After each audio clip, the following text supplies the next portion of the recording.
Pokemon's 30th anniversary year is going to be big. There's stuff we know about, stuff we don't know about, and stuff we kinda know about thanks to interpretations of alleged leaks. It's complicated, but today we're here to unpack it all. This year we've already had 2 Pokemon Presents. 2 presentations in 1 year is actually a return to the norm, with 2024 being the only year that ever gave us only 1 since they began. So 2024 was kind of a gap year by Pokemon's usual standards. But even though we returned to getting 2, after the recent July presentation, it's fair to say that there was still a large portion of the fanbase that was still underwhelmed. Despite a deep dive into Pokemon Champions and Legends EA, which is coming out in 2 months' time, something still felt kinda missing. So why is that? Are Pokemon saving all the big guns for 2026, or are we just getting our hopes up too much? In today's video, we're going to cover all bases when it comes to Pokemon games, exploring all the big things that Pokemon has in store for us, including some yet to be announced titles that will likely be revealed when 2026 comes around. Hit the subscribe button to help us on our way to 9,000 subscribers, and a big thank you to the channel members for powering another video. We've just uploaded our first TCG opening of 2025 for the members, so hit that join button if you want to see what we pulled from our Black Bolt and White Flare tins. But without further ado, let's get into it. In order to know what to expect from 2026, we have to look at the Pokemon brand's previous anniversary years. We're going to use 3 major previous anniversaries, the 10th, 20th, and the 25th as benchmarks through this video. There were anniversaries like the 5th and 15th as well, but those didn't have the major unified brandings that we can also expect from the 30th anniversary next year. We'll use these references to compile our list of what to realistically expect, comparing it to those major previous anniversary years. The next question is, what do we already know is coming? Pokémon Champions so far is the only game we know is slated for 2026, at least that's all that's officially been announced. There have also been some unfortunate leaks in recent months that might have spelled out some other guaranteed releases, and one of those leaks tells us that Gen 10, also codenamed Gaia, will be announced. Unfortunately, we have to talk about leaks in some detail at this point, so I'll put a timestamp here in case you want to skip the leak chat. So according to the leak, Gen 10 is going to be an island hopping adventure that's largely based on seafaring exploration, Wind Waker style. That's a shame because it means IGN can only possibly give it a 7.8 out of 10 max, but it does also mean that we're likely going to experience yet another sunny environment with plenty of coast and nature to explore. I was personally hoping for Australia, China, Scandinavia, or even South America, the original location of Mew, but for some reason Centro seemed pretty confident that this is a Greek archipelago location, meaning Gen 10's setting will be a cluster of Mediterranean islands. It's worth mentioning that the bulk of these leaks come through the Centro Leaks account, who have got some things right over the years, but plenty of things wrong as well, so take everything with a pinch of salt. I was personally holding on to hope that their leak information was bad, as they've definitely run with false information before, but when the recent Pokemon Presents revealed Mega Dragonite, and that aligned with the ZA leaked Mega information they had, I have to admit that my heart sank a little bit. That tells us that their information is probably accurate, at least for the most part. There's still a remote chance that they either got lucky,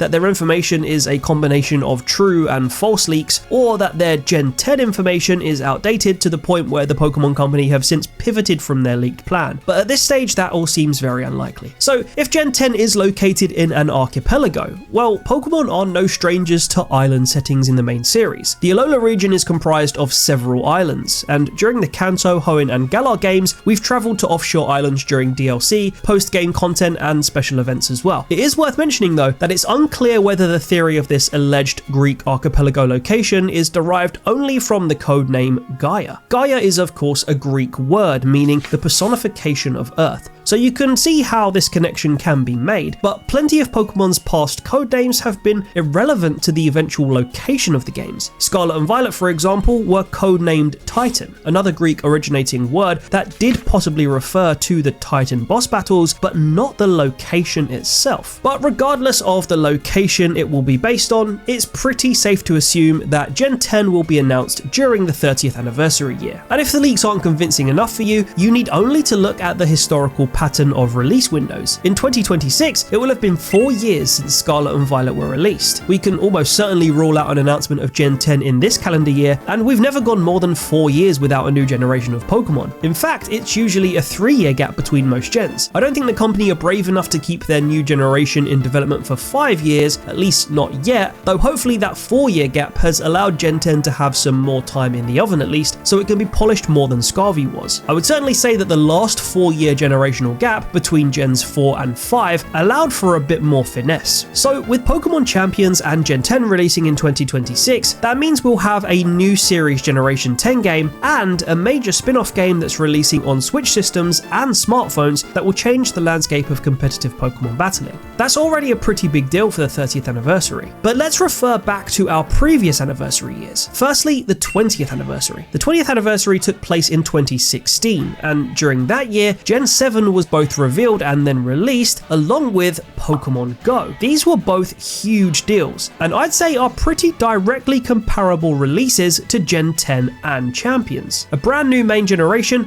and a major mobile game, albeit this time the mobile game is cross-platform with Switch systems as well. But there was one more major video game release in the 20th anniversary year, and as you can see, that was the Classics release on the Nintendo 3DS Virtual Console of Pokémon Red, Blue and Yellow, adding a third major video game installment to the anniversary year lineup that was more retrospective and legacy focused. Similarly, in the 25th anniversary, Pokémon had 3 major announcements. BDSP and Legends Arceus with a brand new back-to-back main series installments that were revealed. Pokémon Unite this time took the role of the major spin-off, but we also had some retrospective love here as well. Yes, inherently through Gen 4 getting its remake and its reimagining, but that was just because the anniversary happened to fall during a time where a remake was due as opposed to a new generation being due. But we also had new Pokémon Snap, a beautiful brand new remake of another old beloved nostalgic classic. The 10th anniversary can also be looked at here, but we must consider it was before the age of smartphones, and in 2006 the company were obviously much younger. But even so, this anniversary year also had 3 major releases. The original Japanese release of Diamond and Pearl happened, along with the release of 2 major spin-offs, Pokémon Mystery Dungeon and Pokémon Ranger. So if history is anything to go by, it's safe to say that we are almost certainly getting at least one more major release beyond Champions and Gen 10. And I think we have 2 options, of which we'll either get one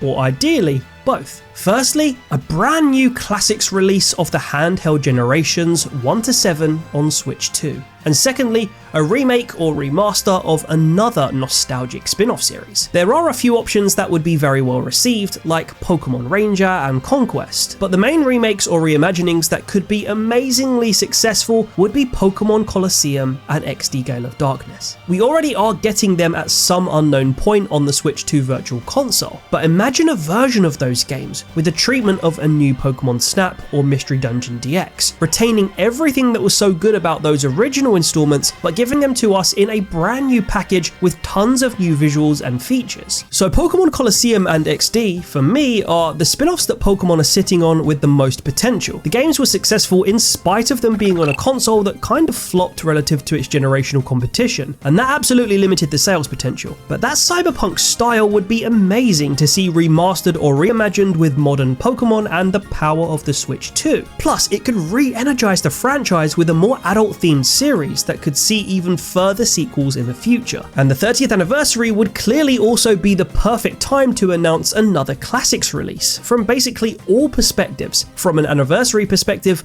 Pokémon always go hardcore on nostalgia, and it would be the perfect way to celebrate the history of the franchise. From a marketing perspective, it makes sense because the news and trailers engaged new and old fans alike online. From a commercial perspective for Nintendo, it makes sense because we'll still be in the early days of the Switch 2 era, meaning any exciting releases will have the potential to sell consoles. And the ability to play classic Pokémon is bound to push many people over the line if Gen 10 wasn't enough for them. It makes sense from a fan service point of view, from a timing point of view, and of course from a monetary point of view it makes a lot of sense because it will single-handedly sell subscriptions for Switch Online. Or if it's some sort of bespoke bespoke remake or HD collection type bundle, its sales potential will be even greater, especially when you think about the red, blue and yellow releases on 3DS adding another 1.5 million sales to a generation of games that already sold 45 million originally, let alone the GBA remakes. But exactly what would this classic service look like? Which games would be selected and how would they arrive? Well, I personally love it when we see a hybrid of new and old. A blend of old art styles with new technology, for example, like Octopath Traveler 2. The HD 2D style would be perfect, for example, for a black and white remake.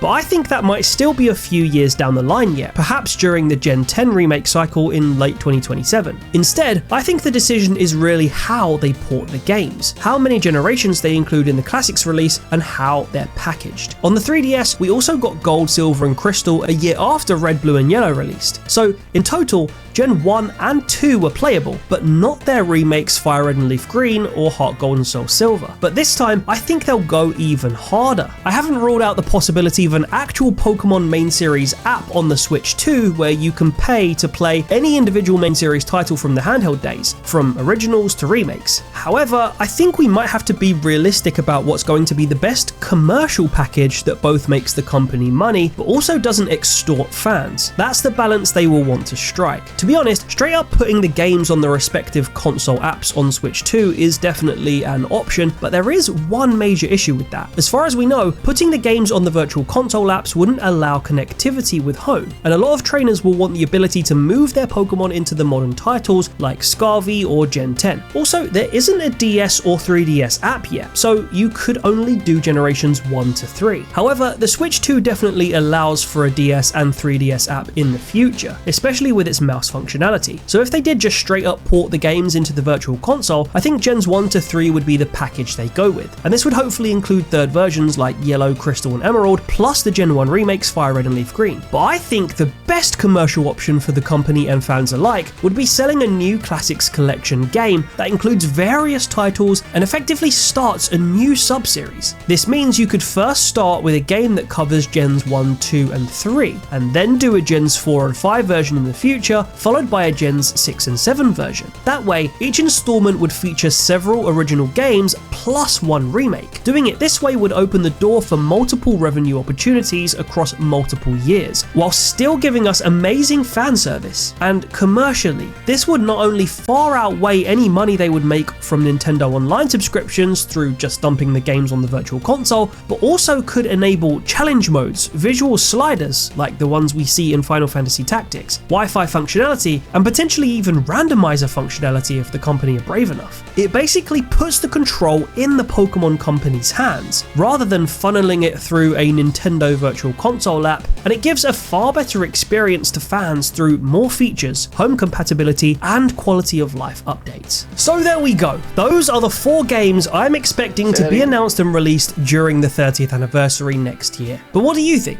Are there any games, sequels, remakes, or new concepts that you expect to see during the 30th anniversary year? Let me know all of your thoughts down below, and until next time, love you,